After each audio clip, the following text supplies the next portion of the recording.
தளபதி விஜயோட பிறந்தநாளை கொண்டாட த்ரிஷா போட்டிருக்கக்கூடிய ரொமான்டிக் பிளான். ஆனால் ப்ளீஸ் இதெல்லாம் வேண்டாம், இனிமேல் அவாய்ட் பண்ணுங்க அப்படின்னு நம்ம தளபதி வந்து சொன்னதுக்கப்புறமும் த்ரிஷா விரக்தியிலையும் அதே சமயத்தில் இந்த விஷயம் கேள்விப்பட்டு தளபதி விஜயோட மனைவி சங்கீதா செம கடுப்புலையும் வந்து பார்த்தோன்னா இருக்காங்க அப்படிங்கிற ஒரு செய்தி தான் இப்போ சோஷியல் மீடியா முழுக்க பயங்கர வைரலாக வந்து போய்கிட்டு இருக்கு. அதை பற்றி தான் இந்த வீடியோவில் நம்ம டீட்டெயிலாக வந்து பார்க்க போகிறோம். அதுக்கு முன்னால் நம்ம சேனலை சப்ஸ்கிரைப் பண்ணாமல் இருந்தீங்கன்னா மறக்காமல் சப்ஸ்கிரைப் பண்ணிக்கோங்க. அப்போ தான் நம்ம சேனலில் போடக்கூடிய டெய்லி அப்டேட்ஸ் எல்லாத்தையும் நீங்கள் உடனுக்குடனே தெரிஞ்சுக்க முடியும். பொதுவாகவே அரசியலில் வந்து ஒரு பழக்கம் இருக்குது. அந்த தலைவனுடைய பிறந்தநாள் வந்து வரும்போது அன்னதானம் போடுறதுலேருந்து அந்த பிறந்த நாளை ஒரு திருவிழா மாதிரியே வந்து பார்த்தோன்னா வந்து கொண்டாடுவாங்க. இது வந்து வழக்கம். அது புரட்சி தலைவர் எம்ஜிஆராக இருக்கட்டும், கலைஞர் கருணாநிதியாக இருக்கட்டும், செல்வி ஜெயலலிதாவாக இருக்கட்டும், ஆரம்பத்திலேருந்து இந்த ஒரு விஷயத்த எல்லாரும் ஃபாலோ பண்ணிட்டு வந்து வர்றாங்க. ஆனால் தளபதி விஜய் வந்து நடிகனாக இருக்கும்போதே அவருடைய பிறந்த நாளை எல்லா இடத்துலையும் வந்து பார்த்தோன்னா கொண்டாட ஆரம்பிப்பாங்க. அதுக்கு காரணம் 234 தொகுதியிலையும் அந்த மனுஷனுக்கான ரசிகர் மன்றம் வந்திருக்கு. அந்த ரசிகர் மன்றம் இந்த வேலைகள் எல்லாத்தையும் பயங்கர சிறப்பாக வந்து பார்த்தோன்னா பண்ணிக்கிட்டே இருக்கும். அதனுடைய வெளிப்பாடு தான் 2024ல் கட்சியை ஓப்பன் பண்ணார். 2026ல் சிஎம் ஆயிட்டார். இது யாருமே வந்து பார்த்தோன்னா எதிர்பாராத, நினச்சி பார்க்காத வந்து ஒரு கால்குலேஷனுங்க. இந்த கால்குலேஷனில் அவர் கிங்கு மாதிரி வந்து பார்த்தோன்னா உட்காந்துட்டார். இப்போ அஃபிஷியலாக மாண்புமிகு தமிழ்நாடு முதலமைச்சராக இருக்கும்போது அவருடைய பிறந்த நாள் எப்படி கோலாகலமாக செலிப்ரேட்டிங்காக வந்து பார்த்தோன்னா கொண்டாடுவாங்கன்னு உங்களுக்கு தெரியும்.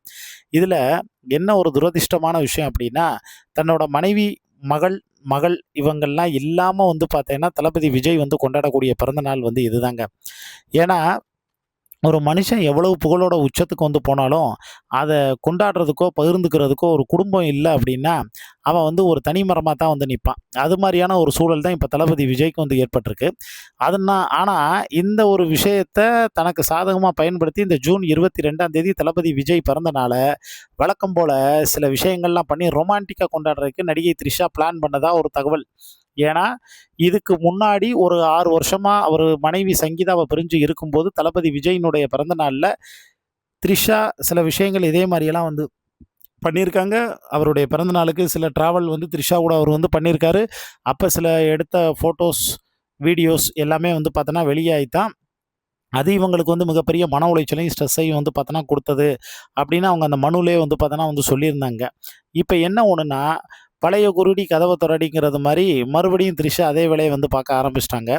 ஆனா, இப்ப தளபதிட்ட உங்க பர்த்டே அப்போ ஒரு சர்ப்ரைஸ் இருக்கு. நம்ம மீட் பண்ணோம் அப்படின்னு வந்து சொன்னதுக்கு, தளபதி விஜய் வந்து ரொம்ப தெளிவா சொல்லிட்டாரு. இல்ல ப்ளீஸ் இனிமேல் இதெல்லாம் வந்து கொஞ்சம் வேண்டாம். அவாய்ட் பண்ணுங்கலாம் அப்படிங்கிறது மாரி த்ரிஷாட்ட வந்து சொன்னோனே, த்ரிஷா பயங்கர அப்செட் ஆயிருக்காங்க. இந்த விஷயம் வந்து பார்த்தோன்னா, எப்படியோ சங்கீதாவுடைய காதுக்கு வந்து போனோனே, அவங்களும் வந்து என் ஹஸ்பண்ட விட்டு வந்து பார்த்தோன்னா, இவ என்னைக்கு வந்து போறாளோ, அன்னைக்கு தான் வந்து வாழ்க்கை நல்லா இருக்குங்கிறத ரேஞ்சுக்கு அவங்க மைண்ட் செட்லயும் வந்து மைண்ட் வாய்ஸ்லயும் வந்து யோசிக்க ஆரம்பிச்சுட்டாங்க. சரிப்பா, இப்ப தளபதி விஜய் அவருடைய பிறந்த நாளுக்கு அங்க போகல. அப்ப பின்ன எங்க தான் வந்து இது பண்ண போறாருன்னா, நம்ம தளபதி விஜய் வந்து ஜெயிச்சார்ல ஒரு தொகுதி. அந்த தொகுதி எல்லாருக்குமே தெரியும். 2 தொகுதி. ஒண்ணு திருச்சி கிழக்கு, இன்னொன்னு வந்து பார்த்தோன்னா பெரம்பூர். திருச்சி கிழக்குக்கு போய் நன்றி சொல்லிட்டு வந்தாரு. இப்ப பெரம்பூர் தொகுதி. இப்ப பெரம்பூர் தொகுதியில அங்க வியாசர்பாடியில இவருக்கு ஆஃபீஸ் வந்து ரெடி ஆகிக்கிட்டு இருக்கு. தன்னுடைய பிறந்த நாளான ஜூன் 22ஆம் தேதி அந்த ஆஃபீஸ வந்து பார்த்தோன்னா தொறந்துட்டு, அங்கேயே வந்து பார்த்தோன்னா கேக் வெட்டி தன்னுடைய பர்த்டேவ தளபதி விஜய் வந்து பார்த்தோன்னா செலிப்ரேட் பண்ண போறாங்க. கோலாகலமா அதுக்கான வந்து ஏற்பாடுகள் எல்லாமே வந்து பார்த்தோன்னா ரெடியாக போகுது. அதே மாரி மாசத்துல 1 நாள் தன்னுடைய தொகுதிக்கு வந்து போயி, அங்க இருந்து நேரடியா என்ன அப்படின்னு அவங்க குறைகள் எல்லாத்தையும் வந்து கேட்டு தெரிஞ்சுக்கிட்டு, அதுக்கு உரிய நடவடிக்கை எடுக்கப்படும்னு நம்ம தளபதி கமிட்மெண்ட் குடுத்துருக்காருங்க. அதோட மட்டும் வந்து இல்லாம, தேவைப்பட்டா இனிமேல் அங்கேயே வந்து தங்க போறதாவும் நம்ம தளபதி வந்து சொல்லியிருக்காரு. உண்மையிலே இந்த மனுஷன் வந்ததுக்கு அப்புறமும் கேம் சேஞ்சர்ன்னு சொல்லலாம். ஏன்னா, ஆட்டம் வந்து பார்த்தோன்னா சூடு பிடிக்க ஆரம்பிச்சதோட மட்டும் இல்லாம, பல புரோட்டோகால் பல விஷயங்கள அவரு வந்து உடைச்சிருக்காருங்க. ஒரு சிஎம் 140 கிலோமீட்டர் வரைக்கும் வந்து பார்த்தோன்னா, அவரே வண்டி ஓட்டிட்டு போறது.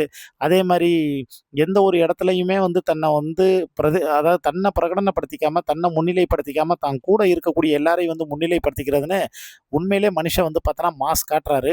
தமிழ்நாட்டு மக்கள் அதனால தான் அந்த மனுஷன இன்னும் தலையில தூக்கி வச்சு கொண்டாடுறாங்க.